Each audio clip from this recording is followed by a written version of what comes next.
Katias jadi ingat salah satu pertanyaan teman saya ada yang kirim lagi ke WhatsApp. Beliau nggak hadir di sini ya. Dia nanya, karena tadi kan harusnya dilatihnya sejak dari SD. Nah, cuma anaknya ini kan sudah remaja gitu ya. Dan dia anaknya wanita, wanita remaja. Tapi sepertinya si anaknya ini nggak mau cerita ke ortunya gitu. Jadi apa yang harus dilakukan sama orang tuanya jika hal ini terjadi? Oke. Yang pertama, kasih waktu. Orang tua punya waktu nggak sih buat ngedengerin? Itu dulu sih. Jadi bukannya nyempetin, tapi benar-benar menyediakan waktu. Satu hari tuh adalah setengah jam gitu buat ngedengerin. Jadi dan saat ngedengerin itu bukan yang ngasih nasihat ya. Seringnya tuh gitu. Jadi orang tua tuh kayak udah apa ya? Udah siap nasihatnya gitu ya. Udah di ujung lidah gitu ya omongannya. Udah gatel, iya gatel banget untuk nyerocosin anak gitu. Aduh, halo, remaja tuh nggak suka banget gitu. Remaja tuh even tahu dia salah, dia tahu dia salah. Dia nggak perlu dikasih tahu lagi kok gitu. Justru tuh kita hanya perlu dengerin aja alasan dia melakukan itu, terus kita cukup pahami, terus kita bikin aturan selanjutnya. Kita bahas, kira-kira kalau kamu kayak gini, manfaatnya apa, kerugiannya apa. Jadi kita kayak diskusi gitu. Terus kita bikin aja di kertas gitu. Oh iya ya, gitu. Ternyata aku banyak ruginya kalau begini. Jadi justru itu loh yang bikin dia perlukan tuh itu. Jangan yang kayak dinasehatin, oh, waktu papa muda, mama muda, enggak itu.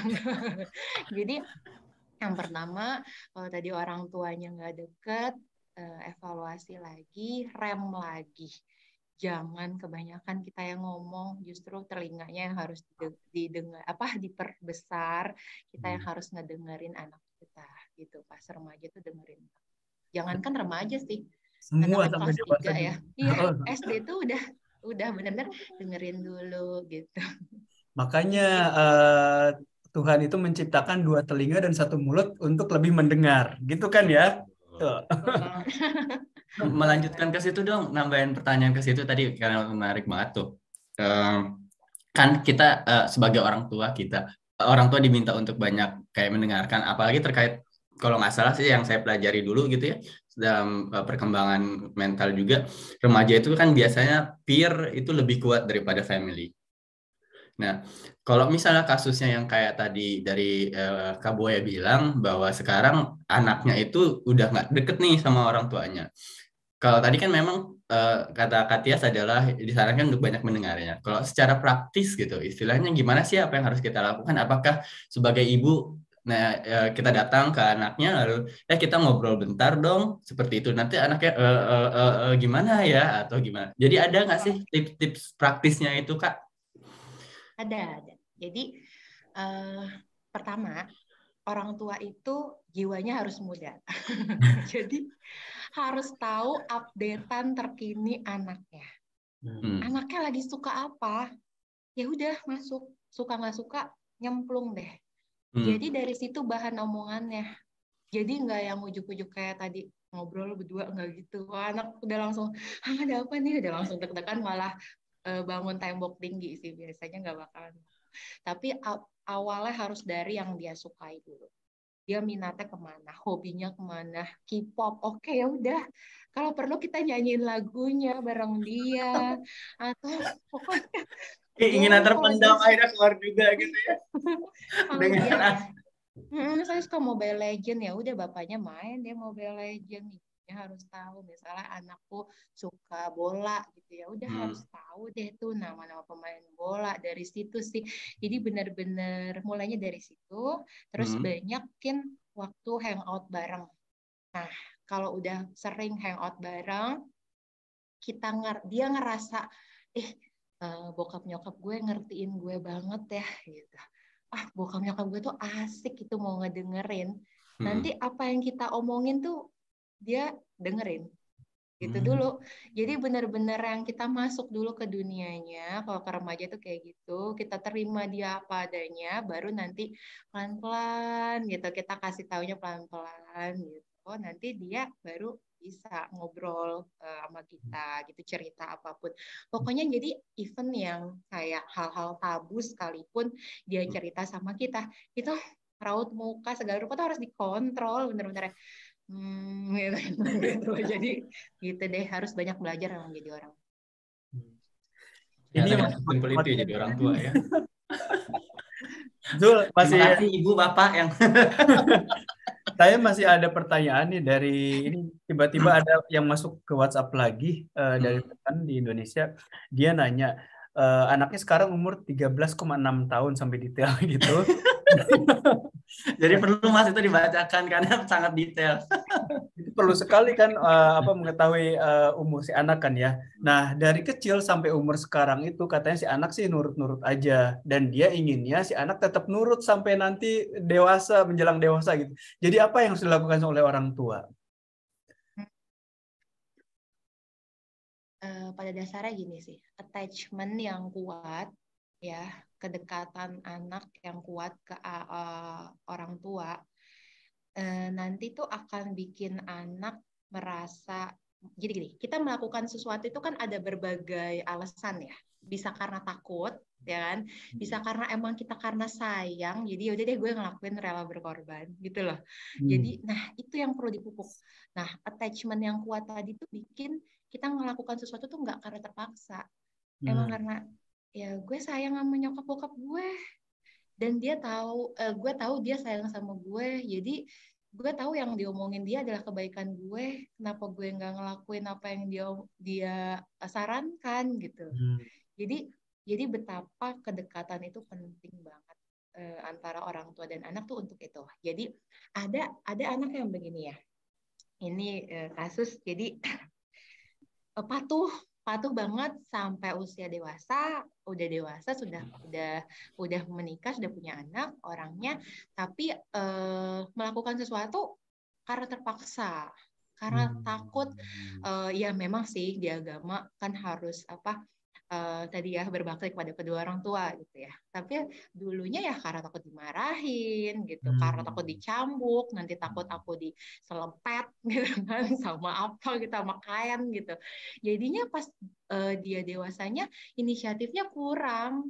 Kalau nggak disuruh, dia nggak melakukan sesuatu. Kalau nggak diperintahkan, kalau nggak ada request, dia nggak melakukan. Kan sedih banget jadinya. Jadi istrinya harus request, harus ngomong itu dulu gitu. Beda sama yang memang aku inisiatif gitu, kegiatan sama anak tanpa disuruh kayak gitu. Itu semua berawal dari pengasuhan tadi gitu. Betapa kalau udah dekat sama orang tua, oh ya attachment dekat, jadi melakukan sesuatu karena sayangnya, kayak misalnya sama pasangan misalnya gitu kan. Jadinya ya aku everything I do it for you gitu lah. Gitu. Wah, ternyata Kak Tias ini romantis sekali ya. Iya. Seorang pecanggih ya. Jadi Kak Tias sebetulnya teman saya ini dia single parent gitu loh. Masya Allah. Kalau untuk single parents ada enggak sih tips khususnya? Oh itu malah lebih ini sih, kesempatannya lebih besar. Kalau single parent maka benar-benar dia harus banyak ngobrol sih. Ngobrol tentang keadaan, tentang apa yang dirasakan oleh beliau itu perlu. Artinya anak juga perlu tahu kondisi orang tua. Tapi nggak yang terus-terusan sedih ya. Artinya ada juga nih orang tua yang kebablasan ketika dia terus-terusan menceritakan kesedihan dia gitu, kesulitan-kesulitan yang dia rasakan, tapi setiap hari anaknya dewasa banget sih biasanya. Tapi biasanya agak-agak sedih, gampang depresi gitu jatuhnya anaknya gitu. Tapi kalau dia nggak melulu gitu, tapi dia someday dia kasih tahu harapan dia dan meminta anaknya untuk memahami gitu ya kondisi kita gitu, dan melibatkan anak itu untuk ikut membantu, jadi kayak jadi superhero-nya mama atau superhero-nya papa, itu biasanya akan lebih efektif lagi. Oke. Lebih bagus. Makasih banyak Kak Tias. Tunggu Zul, jangan dulu lanjutin pertanyaan biar Kak Tias ngambil nafas dulu, minum dulu. Nih kita di tengah-tengah apa sih diskusi atau ngobrol Maaf. ini, saya mau bacakan lagi siapa itu sebetulnya Kak Tias. Kalian promosiin Kak Tias juga nih. Jadi Boleh, boleh. ini Boleh adalah minum dulu Kak Tias. Kak Tias silakan minum dulu. Jadi Soalnya menarik banget. psikolog Jadi Islamic Village pertanyaannya banyak Tangerang. banget. Nanti kita diskusi konsultasi lebih lanjut tuh setelah ini. Pribadi ya. Ya. Jadi Katias ini psikolog di Sekolah Islamic Village Tangerang. Beliau juga punya biro psikolog Edelweiss di Tangerang. Nanti akan kita tuliskan di kolom deskripsi di YouTube. Kemudian beliau ini betul-betul paham sekali terkait dengan anak dan remaja. Jadi beliau membuka asesmen khusus untuk anak remaja dan konseling keluarga. Selain itu, beliau juga melakukan asesmen di tempat terapi Tuti Kids terapi perumahan Islamik. Jadi untuk yang di Tangerang mungkin tuh bisa langsung aja intip-intip dulu, misalkan pelang ininya, terus ketok-ketok atau mungkin telepon juga, nanti tahu Daerah Simone ya. kenalan, konsultasi gitu. Gitu kan Daerah ya Kak Simone. Tias ya. Iya, betul. Kak Tias boleh lanjut nggak nih pertanyaan dari teman saya? Boleh. Jadi teman saya ini di Bandung ya. Jadi katanya anak pertamanya kelas 12, laki-laki. Alhamdulillah nilai sekolahnya bagus, rajin ke masjid, malah jadi ketua remaja masjid di RW lingkungan rumah. Jarang keluar rumah karena teman-temannya sering ke rumah. Minusnya dia ikut komunitas tempat ngumpul depan sekolahnya. Komunitasnya sih awalnya banyak kegiatan positif seperti baksos, kerja bakti, dan lain-lain. Tapi makin ke sini anggota barunya banyak yang bermasalah, ada yang mabal, ngerokok, kebut-kebutan. Kebetulan anak aku jadi jenderalnya katanya, jadi ketuanya malah ya. Wah, semacam panglima gitu. Gimana cara berkomunikasi yang baik dengan anak supaya bisa mengurangi atau menjauhi komunitas itu? Karena sudah ada teguran juga dari sekolah untuk membubarkannya. Baru pekan lalu para orang tua dari anak-anak anggota komunitas ini dipanggil sekolah. Jadi baru tahu ternyata komunitas ini sudah besar dan berlangsung lama. Nah loh, ini berarti kan sudah jadi community gitu. Dilan Mungkin ya, Dilan tuh Dilan. mungkin attachment dengan Dilan. community-nya juga lebih kuat gitu loh daripada ke orang tua. Gimana? Nah, benar. Harus menemukan Milea berarti ya. Milea juga nggak mempan sama Dilan. Iya kan?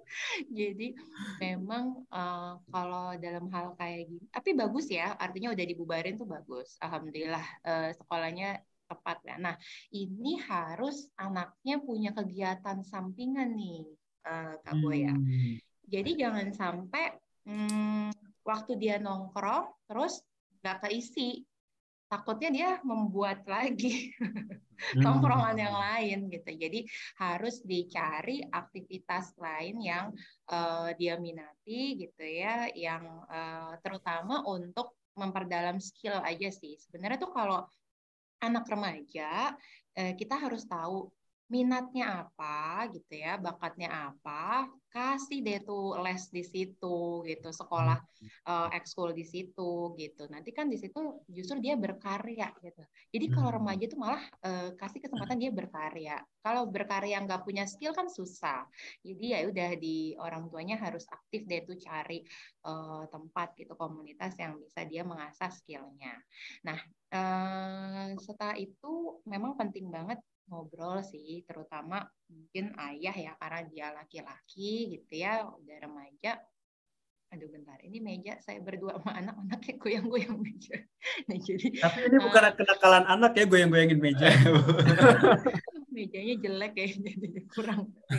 Oke, jadi ayah deketin. Jadi yang pertama ayah deketin, terus apresiasi sih, karena dia berhasil jadi jenderal itu menurut aku ini apa ya, potensi. Wah, berarti dia punya kemampuan persuasi yang baik, komunikasi yang baik, gitu kan, kerjasama yang baik. Leadership-nya juga ya. Leadership-nya itu harus diapresiasi tuh Kak Boya. Jadi ayah masuk ke situ gitu. Jadi jangan marah, jangan berfokus pada hal negatifnya aja. Balikin fokusnya ke potensinya dia gitu, hal positifnya dia gitu, diakuin gitu ya, hal-hal yang baiknya gitu. Terus apa namanya, ya kasih kegiatan gitu ya, terus ditanyain latar belakangnya, terus gimana perasaannya nih setelah itu bubar, itu juga boleh loh ditanyain gitu, pasti apa dia sedih gitu atau dia biasa aja, itu juga boleh ditanyain gitu. Jadi yang paling apa namanya penting memang kasih kegiatan, terus sama orang tuanya ya masuk ke dunia anaknya tadi ya kayak tadi gitu. Jadi ngegaul gitu, ngegaul bareng anaknya. Jadi anaknya nggak ngerasa kayak biasa gini. Kenapa sih anak tuh nggak mau deket sama orang tua? Karena orang tuanya nggak asik gitu kan. Akhirnya ya udah deh mendingan juga cari teman gitu. Tapi kalau orang tuanya ikut nonton konser, orang tuanya ikut nonton stand up komedi, orang tuanya ikut ngegaul, kan pasti anaknya juga seneng gitu.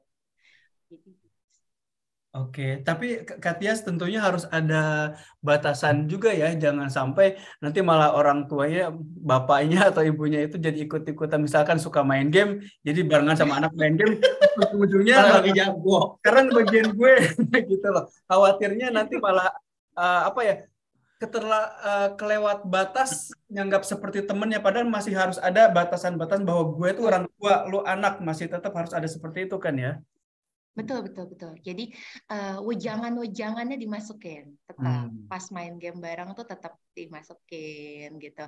Terus dan juga penting banget, nah ini nih Kak Boya, harus ada peraturan. Jadi kita harus punya peraturan nih dalam keluarga. Gitu. Kita harus punya visi misi dulu gitu. Jadi boleh nih dibuat gitu ya, kalau anaknya udah SD gitu ya, udah pada bisa baca tulis gitu, menulis di apa namanya kayak karton besar. Kita hidup di dunia ini nih tujuannya mau kemana gitu lah. Jadi visi misi keluarga jelas tuh targetnya apa. Misalnya mau kumpul lagi di surga bareng keluarga gitu. Nah nanti baru di breakdown gitu. Apa ya yang bikin biar kita nanti bisa kumpul lagi di surga kayak gitu lah. Jadi nanti Masya Allah. jadi nanti tuh enak kita kalau ngebingkainya tuh enak banget gitu ya. Arah batasan-batasannya mana tuh enak jadi. Oh, kalau udah yang seperti gini, wah udah melanggar nih, nggak sesuai syariatnya, misalnya kayak gitu. Jadi ada batasan-batasannya tetap harus ada. Dan tadi, jadi gini, misalnya dia melanggar nih, apa yang harus kita lakukan gitu ya. Yang pertama memang taruhlah yang paling gampang, misalnya handphone deh. Kita mau ngasih handphone ke anak gitu ya. Sebelum kita ngasih handphone ke anak, itu kita harus kasih tahu gitu. Handphone ini ada peraturannya. Handphone ini yang pertama kalau kamu ganti password, mama harus tahu, papa harus tahu. Gitu lah. Jadi ada peraturannya dulu, kesepakatan yang dilakukan gitu sebelum kita memberikan sesuatu fasilitas gitu. Terus sewaktu-waktu mama papa boleh cek ya handphonenya. Gitu loh. Nah, itu kalau misalnya terjadi pelanggaran, astagfirullah, ini ada apa di galeri misalnya gitu ya. Nah, kita bisa bicarakan gitu. Kira-kira apa ya konsekuensinya gitu yang bisa kakak peroleh karena kok ini nggak sesuai sama visi misi kita nih kayak gitu. Biasanya sih kalau yang sebaiknya bukan memberi punishment ya. Kalau punishment kan lebih ke arah pukulan gitu ya atau mungkin cacian gitu ya, marah-marah. Tapi sebaiknya diambil fasilitasnya. Jadi reward dan pengambilan fasilitas. Jadi punishment-nya jangan berupa hukuman fisik gitu. Jadi misalnya, oh kamu melanggar, maka nggak boleh main handphonenya sampai atau dikurangi waktu main handphonenya atau main gamenya atau begitu. Jadi dikurang pencabutan fasilitas itu lebih baik daripada pemberian hukuman fisik. Jauh. Silakan Kak Zul, makasih banyak Kak Tias, ini betul-betul membuka mata banyak orang tua saya yakin deh. Banyak nih pertanyaannya terkait juga tadi masalah jenderal-jeneralan nih Kak Tias kan. Tadi kan istilahnya kalau misalnya dilihat dari kasusnya, beliau datang dari keluarga yang baik, terus dilihat dari internalnya juga prefrontal dan lainnya juga baik, dan akhirnya masuk nih lingkungan. Nah, sekarang kadang kan ya itu susah kita untuk sebagai orang tua ataupun keluarga susah untuk dikontrol ya. gimana sih kita sebagai keluarga bisa membatasi atau kapan kita bisa membatasi lingkungan? Artinya, temen yang A ini nggak baik, jangan dideketin lagi, jangan berteman sama dia. Bolehkah kita melakukan seperti itu? Dan bagaimana caranya agar anak itu mau gitu, istilahnya menjauhi yang buruk? Karena kan kalau misalnya mereka udah teman dekat itu agak susah juga untuk dilepaskannya gitu loh. Kayak misalnya udah teman hangout dan lain-lain, tapi temannya bukan dan lain-lain, itu gimana? Ada tipsnya nggak? Nambahin itu masih terkait dengan pertanyaan Kazul. Nih, pernah ada teman yang anaknya bilang kayak gini, kenapa sih teman itu harus dibatasi padahal kan kita harus bergaul sama semua orang. Ada yang jawab gitu juga anaknya. Silakan. Itu berasa ujian. Lagi sidang ini. Iya nih, kayak kompre deh. Okay. Jadi kalau aku kurang setuju tuh dengan pernyataan Kak Boya yang terakhir. Jadi, itu bukan saya Katias, tapi iya. anak kecil yang bilang kayak gitu. Iya, kebanyakan orang ya. Jadi memang kalau pertemanan itu harus dipilih, tapi berbuat baik harus ke semua orang, gitu. Jadi itu dulu. Kalau yang namanya pertemanan itu apalagi sahabat gitu ya, itu justru kita harus pilih-pilih. Harus yang sesuai sama visi misi kita tadi. Gitu. Tapi kalau kayak jalin relasi ya, berbuat baik ke semua orang itu ke semuanya. Nggak boleh pilih-pilih gitu. Karena sahabat, teman. Halo? Oh, ada koneksi bermasalah ini, Mas. Ya, mungkin untuk teman-teman yang nonton nih, kita sekarang lagi mendiskusikan terkait dengan kenakalan anak remaja dan cara mengatasinya, diasuh oleh narasumber kita, Mbak Tias Wahyuning Tias. Kalau namanya Sri Rezeki Wahyuning Tias ya, Zul ya? Rezeki. Maaf saya ini. Dan beliau ini ternyata sekarang adalah psikolog di Sekolah Islamic Village Tangerang. Kemudian mempunyai biro psikologi di Edelweiss Tangerang dan yang mempunyai kekhususan di asesmen anak remaja dan konseling keluarga, kemudian juga asesmen di tempat terapi Tuti Kids Perumahan Islami. Ini sepertinya Kak Tiasnya terlempar mungkin karena koneksinya. Jadi mungkin kita ulang aja ya. Terlalu banyak pertanyaan yang muncul. aduh. Masa kompre. Ya, jadi tadi di awal Kak Tias ini mendiskusikan masalah kapan sih sebetulnya anak itu disebut remaja. Jadi biasanya setelah SD sampai dengan bahkan umur 21, umur kuliah itu ternyata secara psikolog dikategorikan sebagai remaja ya Kak Zul ya. Betul Kemudian sekali. terkait kenakalan sendiri, kadang kita juga harus mendefinisikan kapan itu suatu perlakuan atau kelakuan atau behavior dari si anak atau mungkin kita semua juga ya disebut nakal atau tidak.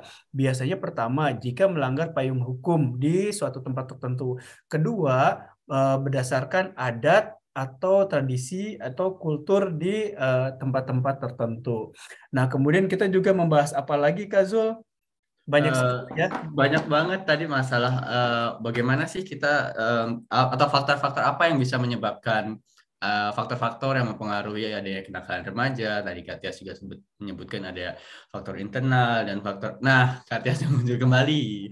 Ada faktor internal dan eksternal. Mulai dari internalnya ada beberapa poin juga yang disebutkan oleh Kak Tias. Artinya gimana sih kita bisa memprevensi kenakalan remaja sejak dini juga gitu ya. Tadi karena Kak Tias udah balik lagi, yuk kita balik lagi. Makasih banyak Kak Tias, maaf kalau misalkan pertanyaannya sampai ini sekali. Maaf ya. Ngegas gitu pertanyaannya. Tadi boleh diulang nggak sih yang Kak Boleh, silakan. Lingkungan. Oke, lingkungan yang buruk ya.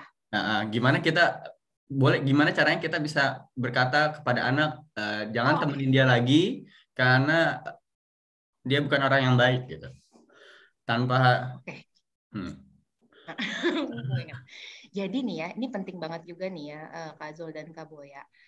Anak itu juga harus belajar komunikasi asertif. Apa tuh? Jadi yang pertama, Kak Bay baca aja nih, saya juga nggak paham apa ya. anak tuh kan punya kewajiban ya, punya peran.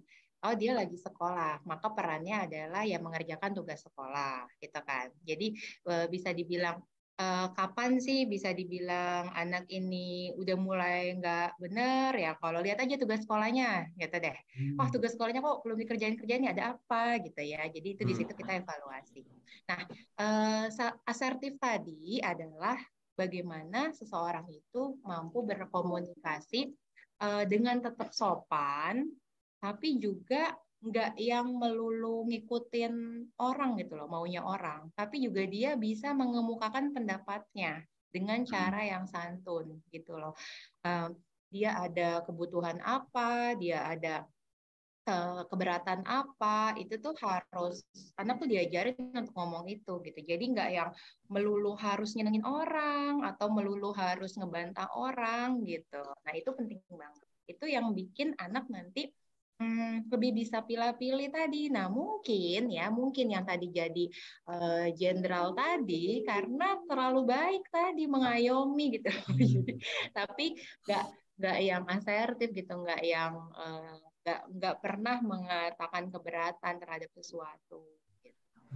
Ya, terus lingkungan tadi itu kalau mencari lingkungan ya artinya pertama kan memang harus dikasih tahu dulu ya apa namanya pikiran kita itu nanti akan dipengaruhi sama lingkungan sekitar gitu ya kan ya. Artinya selain komunikasi asertif ya kita bantu juga gitu untuk cari tahu juga anak-anak tuh temennya sama siapa aja. Kalau dulu tuh yang paling aku ingat banget dari mama papaku, kalau aku pergi itu tuh dia harus handphonenya aku pergi sama siapa gitu.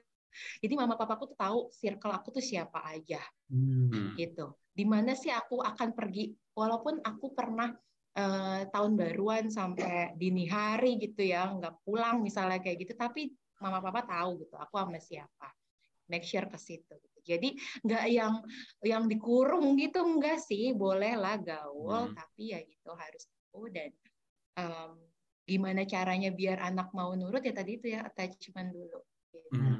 Jadi ada siklusnya tersendiri ya, nggak bisa tiba-tiba magic berubah gitu juga ya. Jadi ada beberapa hal step yang harus nggak bakalan nurut deh anak. Kak Zul, ini sebetulnya kalau misalkan dilanjutkan bakalan nggak berhenti-berhenti sehari 7 Iya. malam malah. Ini soalnya Kak Tiasa sendiri hanya ada waktu 60 menit, ini udah 1 menit lagi nih. Atau Iya. memberikan satu pertanyaan lagi aja mungkin Kak Zul ada? Pertanyaan atau kita kasih ke Kak Tias aja, Kak Iya, Boya. untuk Artinya penutupan ada aja deh. pesan yang buat secara pesan yang mau disampaikan cara ini loh yang paling penting dalam hubungan anak, keluarga dan juga orang tua ataupun dengan kenakalan remaja gitu. Ya, Yang mic dan waktu diberikan. Orang tua. Jadi nih, ada kasus di sekolahan, nyata. Kenakalan itu terjadi karena saling gengsi. Bapaknya gengsi, nggak mau deketin anaknya, nggak pernah ngobrol sama sekali. Jadi hanya sebatas minta duit, kasih duit, gitu doang. Anaknya pun gengsi karena takut dimarahin. Gitu. Jadi memang komunikasinya hanya itu aja. Itu sedih banget sih rasanya. Itu ngaruh ke macam-macam sampai dari pemilihan pacarnya sampai pemilihan pergaulannya itu jauh banget jadi ngaruhnya. Jadi betapa yuk orang tua ada yuk buat anak itu bukannya meluangkan tapi menyediakan waktu. Memang kasih waktu jam berapa deh, 24 jam kasihlah setengah jam aja deh gitu buat anaknya gitu, ngobrol gitu sekedar hari ini apa kegiatannya, perasaan kamu gimana gitu hari ini gitu. Mungkin kalau yang masih kecil ada yang mengganggu nggak, ada yang nyebelin nggak misalnya kayak gitu. Jadi benar-benar yuk ngobrol yuk sama anak dan ngobrol itu kita nggak dengerin ya. Jangan kita misuh ngasih tahu. Nah, kapan sih nasihat itu bisa lebih mudah untuk didengerin anak? Saat di perjalanan. Jadi kalau bisa bareng sama anak, dia semobil bareng, jalan-jalan bareng pas di mobilnya. Nah itu mereka lebih masuk berbagai informasi dan wejangan-wejangan dari itu. Sama saat makan bareng. Kadang-kadang makan kan udah nggak bareng-bareng nih. Nah sebaiknya tuh makan malam tuh bareng-bareng sama keluarga. Gitu di meja makan. Gitu. Jadi kasih banyak kesempatan untuk ngobrol bareng. Insya Allah, aku yakin banget pasti kenakalannya akan berkurang. Namanya nakal pasti ya ada ya rasa ingin tahu mereka, pengen tahu nyoba-nyoba tuh pasti. Tapi selama masih di dalam batas yang nggak penyimpangan ya nggak apa-apa lah. Baik. Waduh, wah, menarik sekali ya Mas Boy. Boy. Ini mudah-mudahan ya Zul ya dari obrolan kita hari ini kita bisa membantu keluarga-keluarga yang mungkin ingin membentuk anaknya supaya lebih baik lagi dan Betul. Sehingga ujung-ujungnya menjadikan Indonesia lebih baik lagi. Lebih jaya. Amin. Karena memang efeknya kan ke sana kan. Karena kan Iya. kita tahu bahwa masa depan itu kan dibentuk dari keluarga dan dibentuk juga dari generasi muda seperti itu. Artinya kayaknya video ini tuh nggak cuma hanya untuk bagi keluarga-keluarga saja ya, tapi yang pre-keluarga juga sebetulnya juga bisa menarik sekali karena kan mulai membangun istilahnya konsep fondasi untuk bagaimana mereka akan membangun sebuah keluarga yang anak-anaknya insya Allah menjadi anak-anak yang membanggakan juga di kedepannya. Dan satu hal yang saya sangat suka sekali dari keterangan Tias tadi adalah membentuk visi dan misi keluarga sehingga semuanya sudah terkonsep dari awal gitu. Ini betul-betul golden poin dari saya kira dari diskusi kita Betul. sekarang. Artinya keluarga harus juga punya tujuan ke depannya itu mau seperti apa. Kan perusahaan besar itu ada visi misi kan? Betul. Nah, apalagi keluarga loh, jannah loh tujuan kita. Amin, insya Allah. Ini kita jadi ngobrol lagi nih. Oh iya. Ya karena Kak Tias juga mungkin ada acara dengan keluarganya, mungkin dia punya jadwal untuk ngobrol sama anaknya nih, karena dia sudah membuat waktu gitu. Jadi kita juga harus mengapresiasi apa yang sudah beliau sampaikan ya Zul ya. Sekali lagi, beliau ini punya Biro Psikolog Edelweiss Tangerang. Jadi kalau yang nonton ini audiens ingin langsung berkonsultasi dengan beliau, silakan nanti kita cantumkan alamatnya di deskripsi dan juga di Instagram Duo Hanover ya. Kak Zul? Betul sekali. Ada hal lain Kak Zul? Ya, dan kali ini kita juga alhamdulillah dapat sponsor Mas.